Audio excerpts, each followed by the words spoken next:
What's up? Welcome to the Digital Missiology podcast. I'm your host, Augustine, and I'm here with my special guest and friend all the way back from ORU. I got Zach Bernadsky on the podcast. What's up, Zach? How are you doing, man? I'm wonderful. It's good to be back here at ORU. We were just chatting about all sorts of things. Zach just got married. What a great way to start the year. Not only that, his favorite basketball team. Care to tell us who it is? Golden State Warriors. Golden State Steph Warriors Curry, baby. Just they got their ring. They So did. it's a big year for Zach. We're all ringed up. I love it. Zach is the creative director at Victory here in Tulsa, Oklahoma. He does a fantastic job over there with all things creative. I'm gonna let him tell you about his job because I was just telling him I would butcher what he does because I am no tech creator, digital influencer, everything that Zach is. So Zach, give us like a little snapshot of what you do as the creative director at Victory. So I feel like the more interesting thing to talk about is what my team does. My team yes. we have the opportunity to do everything from video, websites, graphics, social media, photography, videography, all that great stuff, TV, for Victory Church. Come on. And so as the creative director, I get to serve that team. I get to help brainstorm, but mostly my day-to-day is a lot of meetings. Yes. And so I'm meeting with people, figuring out what's our plan, what are we doing, whether it's for an event or just that weekend at church, and then figuring out what creative we need for it and how to execute that. Yeah, I feel like something that no one talks about is when ministry happens, meetings happen. Come on. You can't have ministry without meetings. It's just part of what it is. We love a meeting. So Zach, you and I know each other back from being at ORU. Yeah. And even at ORU, when we were both students, you were super creative, and I love seeing your passion for photography, videography, and now you've obviously taken that and run with that in the form of a career. So I guess tell us a little bit of backstory about Zach. What got you into photography, videography, like creating in this tech kind of way? Like what got you into that? So I started when I was like a kid. And so I'm a big sports guy. And I would take my favorite players and I would draw them. I was a big Allen Iverson fan. And it all started with sketching. Allen Iverson, Barry Bonds. I draw all these athletes. And then we got a little video camera, me and my brothers, and we used to make movies. Awesome. And they actually did more of the editing than I did. I was more like acting in them, but they were always so much fun to make these videos. And so fast forward, I actually came to ORU and studied finance. And while I was here, it was just little things here and there. I had a friend show me Photoshop. I was like, this is really cool. Had the opportunity to create my floor shirt. We made a shirt for our floor.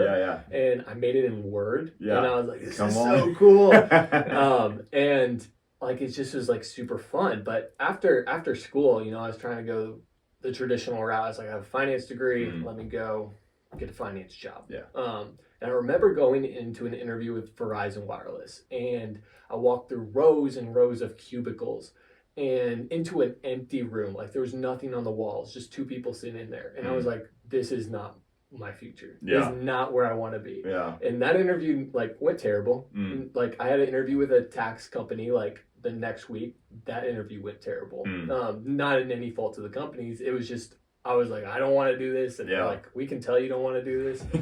And so then came like a journey of trying to figure out, okay, what do I do for career? What do I do for money? Like life's not free. I wish. And so I worked for Life Church for a little bit on their operations side. And so I went down to Keller, Texas, worked for the campus there. And in operations, I was kind of the glue that didn't like kept all the other departments together. So you kind of pick up all the odd tasks, whether it's I was planning events, but I was also counting the tithe on the weekend. I was meeting with all of the different branches about budget, but then I was also like, I'm ahead of our photography team and doing our social media posts.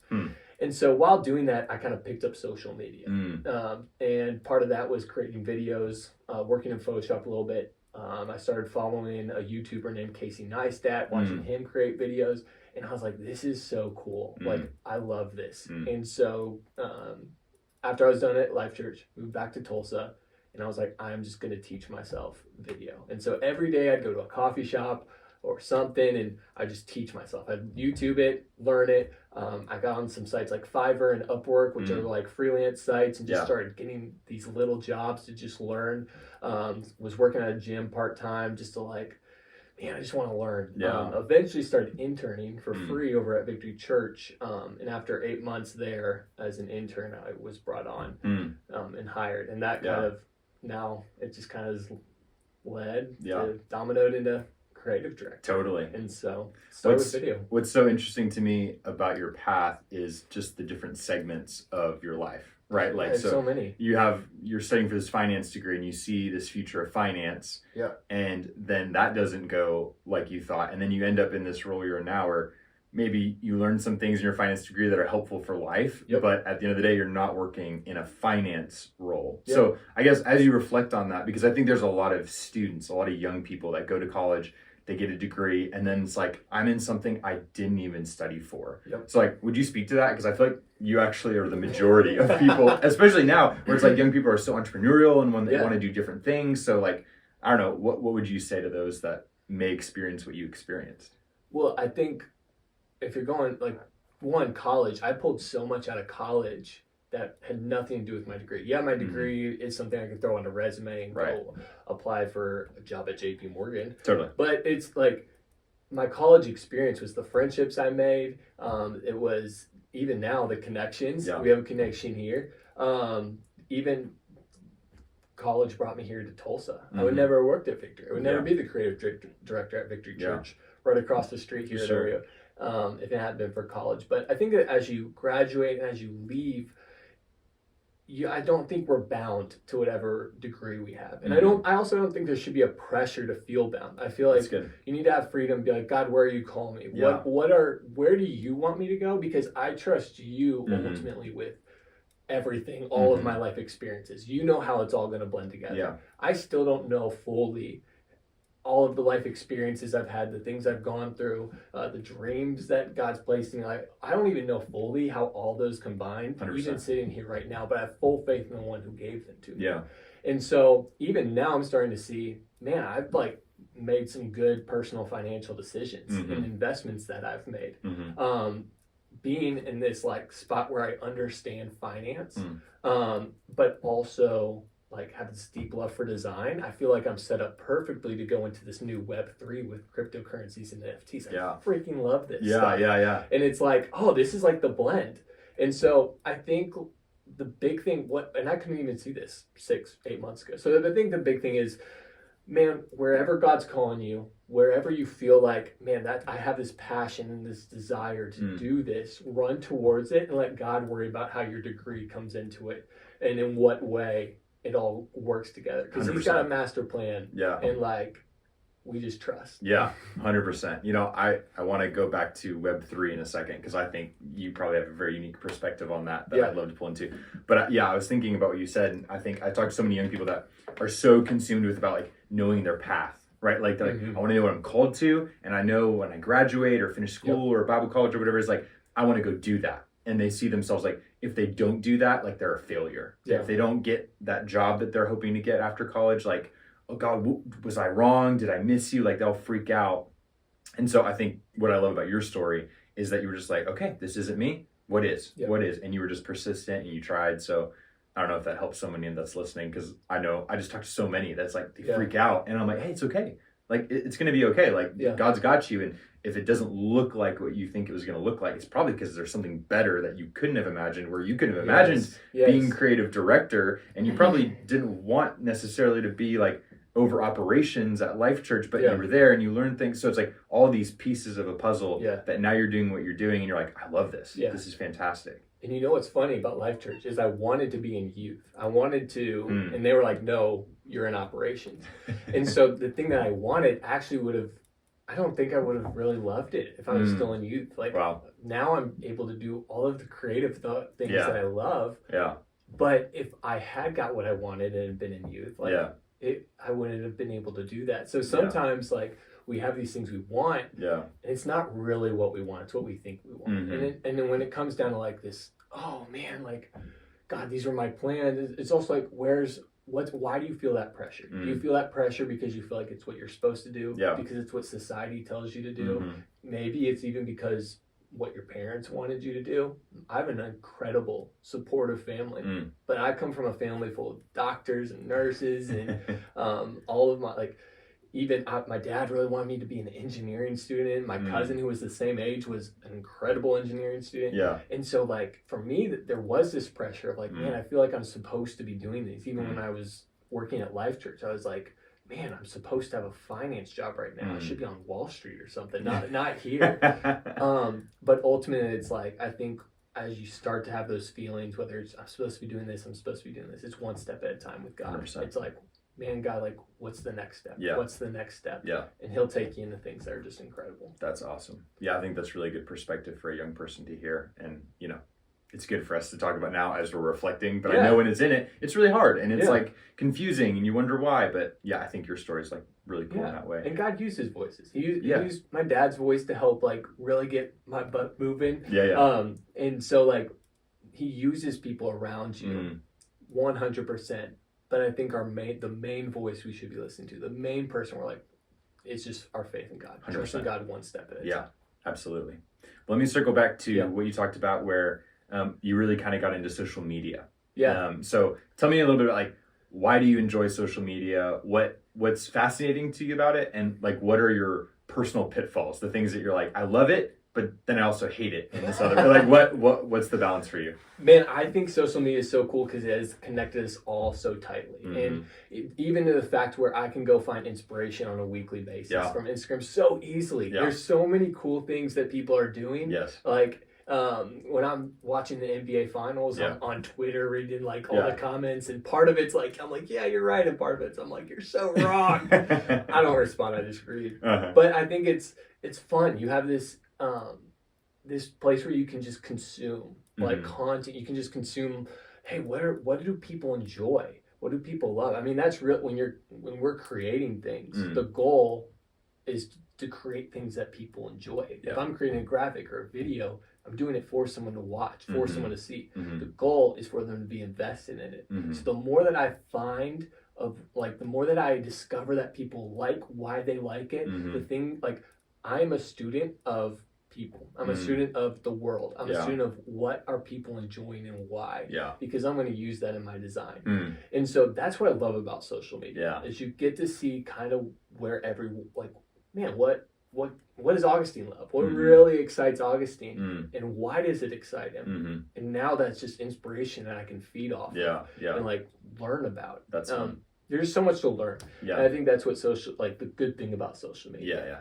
I think the pitfalls of social media is when you get too into that content consumption. I think it can take away from just your life. You can get sucked into that. And, you know, there's been times in my life where I've been like, what the heck? I've been watching TikToks for 3 hours now. Like that's not productive.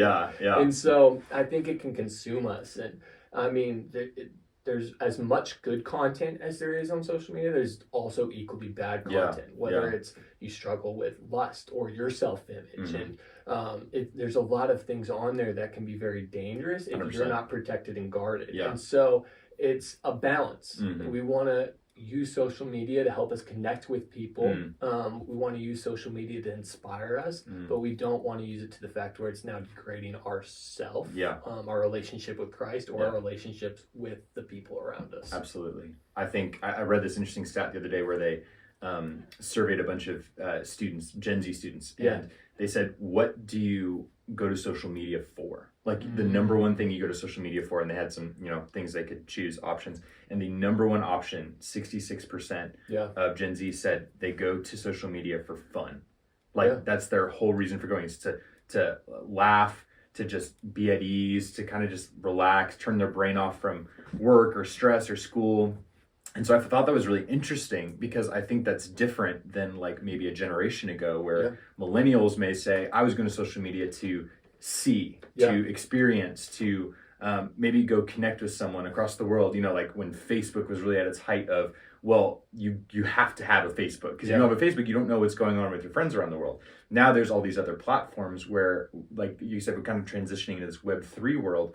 But in the Web2 world is very much like, I'm going to learn, to read, to consume, and now Web3 is much more about creating. And so that's like why I think TikTok's blown up so well, is like it's fun, it's short, it's easy, anyone can do it. You don't really have to be popular, and you just go and you let loose. You get to have fun creating, and other people have fun watching. So I would love to ask you, because some Christians have a hard time with that. Yeah. Of like everything should be edifying and encouraging and spiritual, and you should use everything on purposeful ministry mission. You know what I'm saying? Like there's that thinking, but I think there's this other side of like, but we use social media as it's designed fun. So I guess the question to you kind of loosely is, how do Christians utilize social media well and have fun doing it? Like, how do you do that? How do you see other people doing that? Yeah, I think it's taking a minute to just to truly enjoy it. You just got to sit there and enjoy it. Take away the fact for a minute that you're like, okay, what am I trying to say? What's my motive? Like, just have fun for a second. If you're creating content, think of how you're having fun on social media, and be like, wait, what stuck with me? What did I really enjoy? Like, how can I recreate that? And I think a lot of times, like for Victory, all of our, like, we're a church. We're here to spread the word of Jesus, the name of Jesus. Like, that's our main thing, is we want people to know Jesus Christ. But not every single one of our posts is just Jesus this, Jesus that, Jesus that, which is awesome. But we're getting on trends, whether it be Instagram Reels or whatever. We're just doing fun things, whether it's our pastor dancing and just like people are like, what does that have to do with Jesus? It's like, hey, it's fun, and we're bringing people in, and we're saying, hey, like, we're connecting with you where you're at. We don't expect, especially when we're talking about, okay, how do I spread this like message of Jesus to those who don't know him? I don't expect everyone to come to us to know about Jesus. I'm going to them. I'm going to the streets, and the streets just look different. The streets are now on the phone. And so it's this technology wave. It's never going to do away with face-to-face interaction, but there is a world that we live in where now, like, the marketplace is on the phone. The streets are on the phone. Even church now, oftentimes, is on the phone. People are on their phones. And so in order to bring them in, to have that face-to-face interaction, we need to meet them where they're at. And we need to be able to provide content that's fun. We need to be able to provide content that is encouraging. It can be encouraging and fun at the same time. It can be honoring to Jesus without being on the nose where people are like, oh, there's some sort of agenda. Absolutely. And so our goal is just to be very genuine. Earlier we were talking about like pioneering, right? Like being on the front lines. I think that's what social media really is like churches, ministries, but even in a more secular context, I don't like using that word, but like in the sense of like businesses are doing it, right? So if you have a business, if you have Verizon Wireless out there on social media, they're doing it to get attention. They're doing it to get business. They're doing it to get engagement. And so it's like, it's just a real practical thing in my mind where it's like we over spiritualize it, of a sense like we're trying to reach people. Period. So reaching them is like, if I put a Bible verse on every single one of my posts, it's probably going to reach a very certain group of people. But if I'm trying to engage with people where they're at, just like we talk about in missions, right? We both worked in the missions office here at ORU. It's like, how do we reach people? We're going to go to them physically. We're going to go to them. We're going to go meet them in their village. We're going to learn a game. We're going to learn a language. We're going to learn how to do a song in their language. Like, we learn how to do them, how to be like them, what their life's like, what their culture's like, so that we can then engage with them in the gospel. And I think with technology, that's how I see it a lot of times too, is like, whether it be social media or digital trends or crypto, you're like, I want to know where the world's at because I want to engage with them there. So I think it's a good transition for you to talk about Web3, because you went there and I was hoping you were gonna go there. When you think Web3, what are some great opportunities you see for the church, but also for young people that want to engage with people in Web3? Like, what are the opportunities that you see? I mean, one, like, super low-hanging fruit is just accepting tithe and offerings through cryptocurrency. Come on. And so sometimes that's working with your bank. I know sometimes, like, banks have different regulations, and so that might be tough. But man, more and more people are getting into crypto. Like, they have their wallets. Like, it's just an easy way. They might not have cash in their bank, but I guarantee they got some Bitcoin or something floating around. And so if you allow that, I think it's just another way that you can just meet people where they're at from a financial standpoint. We talk about how do we, like, lower that barrier to entry. Like, that's easy. We do text to give. We go on the app, like, allow cryptocurrency. It's just one less thing. But I think, like, I'm going to kind of gear more towards the NFT space for a bit, because I think that's where a lot of cool things are are happening, and Yeah. NFT stands for non-fungible token. And that's kind of like these art pieces, but they're digital art pieces. Yep. And a lot of them have what's called smart contracts assigned to them, where if you sell them, the owner gets some of that income. Some of them have smart contracts where the owner of that NFT will actually get things from the company that's given. So there's a lot of different things that come with these smart contracts, but I think there's just a cool space where whether it's album art or if churches are doing, like we do designs for things that we can post, we can put on there, and that people can buy them and trade them and sell them. But I think like worship is a huge thing. When you're looking at album covers, when you're looking at, man, like we're trying to push our worship team, how do we do that? Web3, make some NFTs, like number out of them, certain number, like send them out. That's super cool. So I think there's this space where people are moving into where they're like, I want to be a part of this digital Web3. I want to own NFTs. Like this is the future investing. I think as the church moves forward, I don't even know if necessarily right now is the time for the church to move into the NFT. I think there's potential for it. I think you got to kind of see where it lands. Right now, there's a lot of the garbage NFTs out there. It's probably going to crash here in a little bit, and a few will remain. I think if I'm right now, like for me personally, I'm looking at Web3 and I'm like, okay, what are people doing? What are people responding to? What's going to stick around? And then let's attack it as a church. I've looked at, and even we're talking about live streaming, like online church should move into your phone. I think it'd be super cool to throw a 360 camera in the church service. And so cool. You could sit there, turn your phone, and you can it's like you're sitting in the seat in church. And so there's different, and that goes more into virtual reality. But I think there's just some cool technologies, cool things that people are getting into that church can look at and be like, how do we use these to connect with people and ultimately bring the message of Christ to them? 100%. I see it like technology, just like any other thing. I mean, you could talk about sports, you could talk about business, you could talk about your favorite hobbies, and it's like all these are connecting points for reaching people. And some people just really authentically get into them, they enjoy them. So it's like talking about NBA, right? I can bring up the Golden State Warriors, you light up, you talk about it, you know everything about it. And it's like from there, that's where relationship comes, which is really the whole point of the church, is like, let's build a relationship. We're not just out to get converts and say amen. We're like, hey, I want to have a relationship with this person. We're the body of Christ, the family of Christ. And so building those relationships over technology has never been easier. And so actually doing that is like not too hard. And to your point, I was talking to some leaders that are all over like next gen ministries. And we were talking about the evolution of electric vehicles. Right? So it's like you see a Tesla and how they started and how there were all these bumps in the road and they did things well, they did things bad, and Elon's this and Elon's that. He's savior one day and he's the devil the next day. Like he's just back and forth. But they're on the front lines of like what is EV. Now they're like the staple of what is EVs, and all these other car companies are trying to catch up. But you see how fast all the car companies are getting up to speed because they realize we got beat to the trend. Now we have to catch up. Now we're all competing as like, who's going to be in second place to Tesla right now.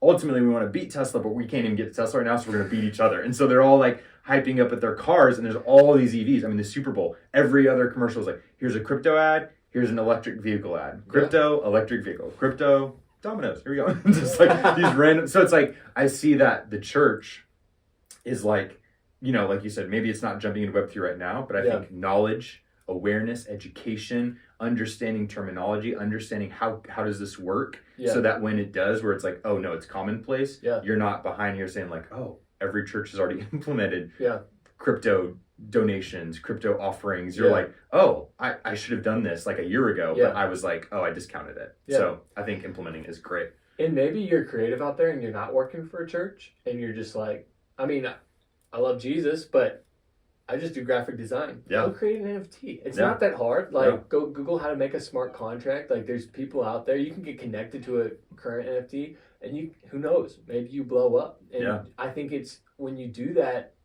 I think it gives us opportunities. I think as designers, as creatives, we all have talents that are God-given. He's given us those for a reason. And as we're going out into the workplace and we're doing what we do, that's just an opportunity for him to shine through us. I might be making an NFT called like Poke Bears or something, and it's not like people are like, how do you do Jesus? But all of a sudden that blows up, and now I have a Discord full of community, and I have now 1,000 people in my Discord from the NFT that I created, and I'm now able to encourage on a daily basis. And I'm able to be the light of Jesus in a world that I was only able to get to because I pursued design and what people are into. Now I'm in that space with them. And we have this shared camaraderie over NFT, over Web3, over design. But that camaraderie is what allows me to kind of speak in with my, like, through relationship. That's ultimately what we're trying to do with church, with anything. It's all about relationship. 100%. Relationship with people, and that's how we show that relationship with Christ. And so I think it's just like we want to be in these spaces. Like there, like you said, there's companies going in there, like whether it's the electric cars or crypto.com going, like, and people are jumping in like everywhere. Why not us? Why not us who love Jesus? Why not us, the church? Why are we not jumping in as well? To be like, there's this influence from this celebrity, there's this influence from this company, there's this influence from, like, bring in the influence of Christ, bring Jesus into these spaces. 100%. I love that. I think I saw someone's, I think it was either their TikTok or Instagram account, and in their bio, they put digital missionary. And I've seen that trend growing where I'm like, oh, interesting. I'm not sure how I feel about that yet, but like I was processing it, and I was like, really, anyone that has a following of any kind, you could have 100 followers on social media, and you are a digital missionary. Like this idea of, man, if you blow up in the crypto space, if you blow up in gaming, if you blow up in Discord or on Reddit or Twitter, and you have any type of following, even if blow up means you have 100 people following you, people are watching what you're saying, listening to what you're posting, whether it's entertainment and fun, or it's just like, hey, you're really knowledgeable in the space of NFTs. Man, use that platform, because you're actually going to be more effective than a pastor on a stage at a church at engaging a certain group of people that they don't want to listen to a pastor, but they have respect for what you do because you created something. And so, oh, this creator thinks that? Interesting. I don't know many creators that talk about Jesus. You know, like that's just such an interesting space. Just like when we talk about an NBA player that shares their faith, you're like, wow, there's a professional athlete that's like sharing their faith about Jesus. How much more about our, you know, Instagram influencers or really successful TikTokers or people that say, I have like 1 million followers on TikTok and I love Jesus. And that's so powerful. But they didn't get there because they were just talking about Jesus all the time. They were like, I'm a really good dancer. I love dancing. And so I made really cool dance videos.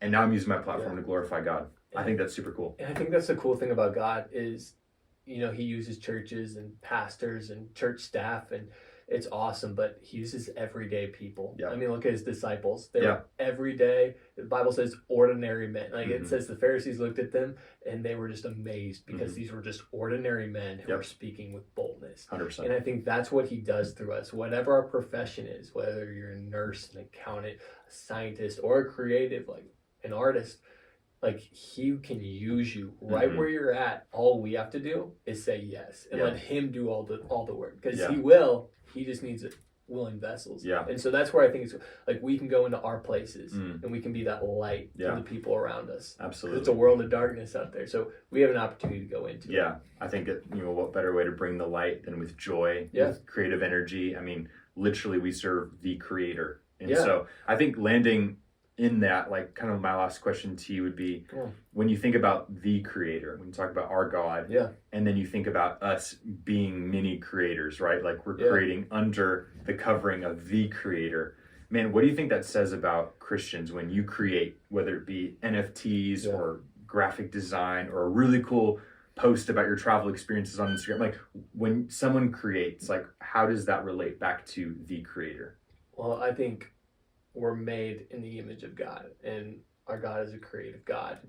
And so I think we're all creative. I think sometimes I'm like, they're like, you're so creative. I'm like, but you're creative. You're just creative in the financial solutions that you do. You're just creative in the way that you operate the boardroom. You're just creative in the way that you teach kids, like things they need to know, like science and math. Like I think creativity is in all of us.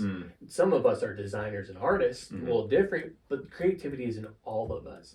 And I think it's something that honors God. When we're able to use that, those God-given abilities, what he's given us, I think it glorifies him. Come on. Because I don't do it. I don't even this, as I've moved into the creative director role, there has been less things that I've done. I haven't made as many videos. I haven't made as many graphics.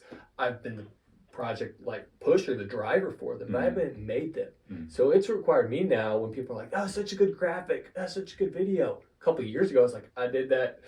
Now I can't even say that, and I love it. It's I'm like super proud of my team. I'm like, my team did that. They did that. They did that, and I think like it just like I'm like, wow, this is so cool because it's allowed me to be like, you know what, like. All of my skills, all of my talents, I'm nothing without what God gave me everything. God's placed me in the places I've been. He's given me the talents that I have. So when I operate in that, it's like, man, everything I do is like goes right back to Him.